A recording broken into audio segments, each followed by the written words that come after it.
simply to keep him in the game. John's heart and lungs are working at their limit. But by doing so, they're placing him in mortal danger. Blood is being forced faster and faster through his diseased coronary arteries.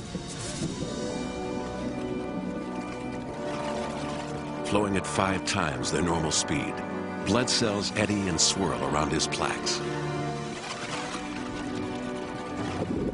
Bombarded by red blood cells, one fragile plaque is under unbearable strain.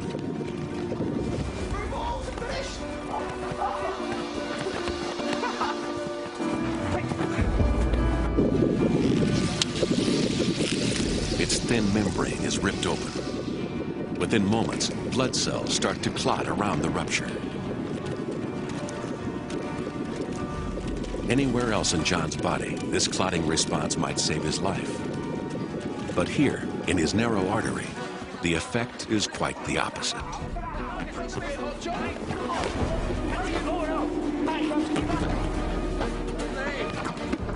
The clot in John's artery traps more and more passing blood cells.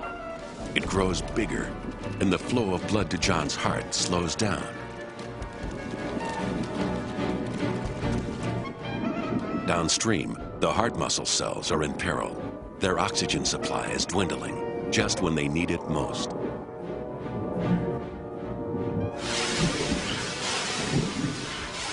His starving cells send pain signals to his brain. But John has never experienced pain from his heart before. To him, it feels just like indigestion. Do you eat your lunch too fast, John? Perhaps the old man's better off in gold. He has no idea that this is the start of a heart attack.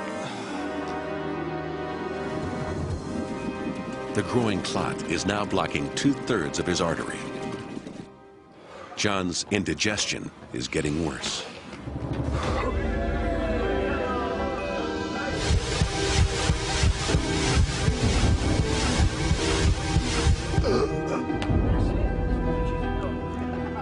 He feels a vice-like pain in his left arm.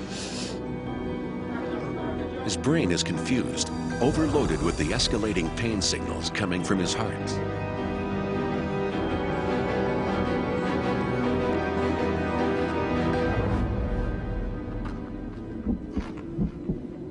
For the first time in his life, the regular beat of John's heart is under threat. A patch of 4 million muscle cells is running low on oxygen. John, what's up? What's the matter? 5 minutes after his heart attack began, John's body is struggling to deal with the crisis. His brain has triggered a surge of the hormone adrenaline into his bloodstream. This is one of the most primitive and powerful reactions in the human body.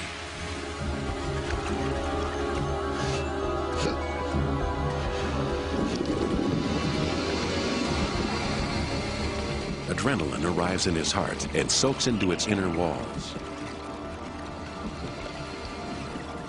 The pacemaker begins to accelerate. John's heart is racing at 140 beats per minute, even faster than when he was running around. But now all its efforts are focused on its own starving muscle.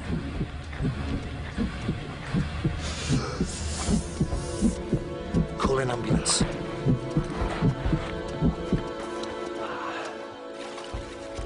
But adrenaline can do nothing about the growing clot, which fills 90% of his artery. The supply of oxygen to his heart cells is down to a trickle. They are forced to shut down the function which absorbs most of their energy. They stop beating,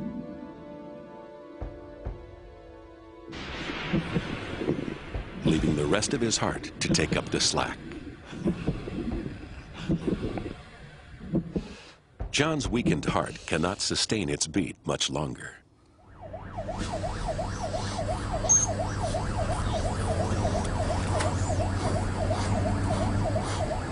We're just playing a game of football.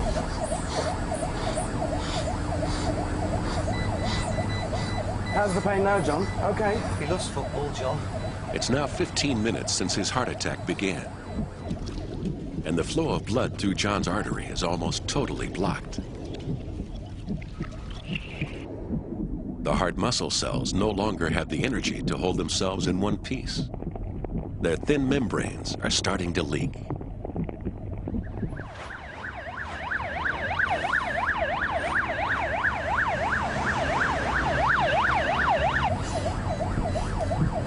You're gonna be okay, John.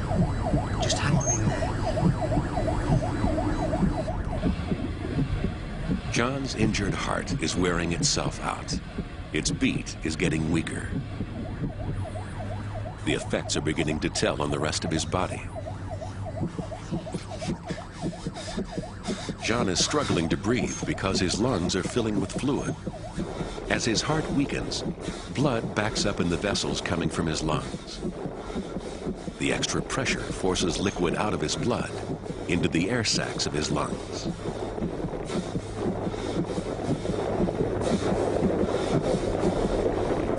If the process doesn't stop, he could drown in his own body fluid. You must keep this on. Nice, steady breaths now.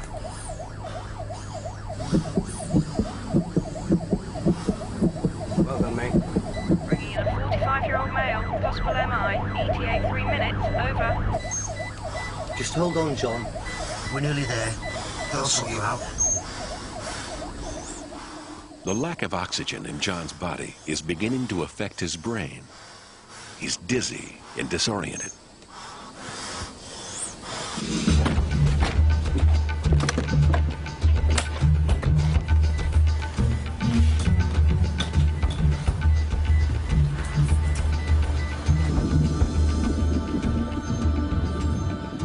Time is running out for John. His starved heart muscle cells are beginning to burst and die. If he's not treated within the next 20 minutes, his heart will be so badly damaged it will never beat normally again. What's the story? John Palmer, 45-year-old. Collapsed with chest pains playing football. No past history, big hypertensive. BP 90/50, tachycardia 120. When did your pain start, John? I don't know. They said about half an hour ago. Don't worry, John. We'll soon have you sorted out. Are you his friend? Yeah. Do you know if he's got a heart problem?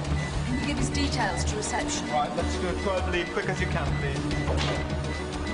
Okay, 1, 2, 3. John is losing 500 heart cells each second, and unlike most cells in his body, they can never be replaced.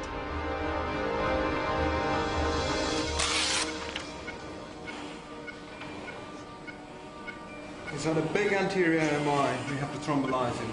No contraindications, so let's give him some TPA. By measuring the pattern of electricity in John's heart, the ECG locates the dying patch of muscle.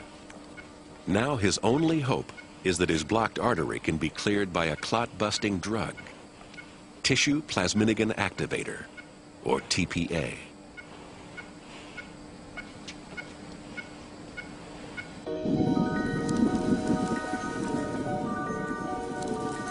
The TPA must reach the clot before so many heart cells die that his heart stops, and he dies too.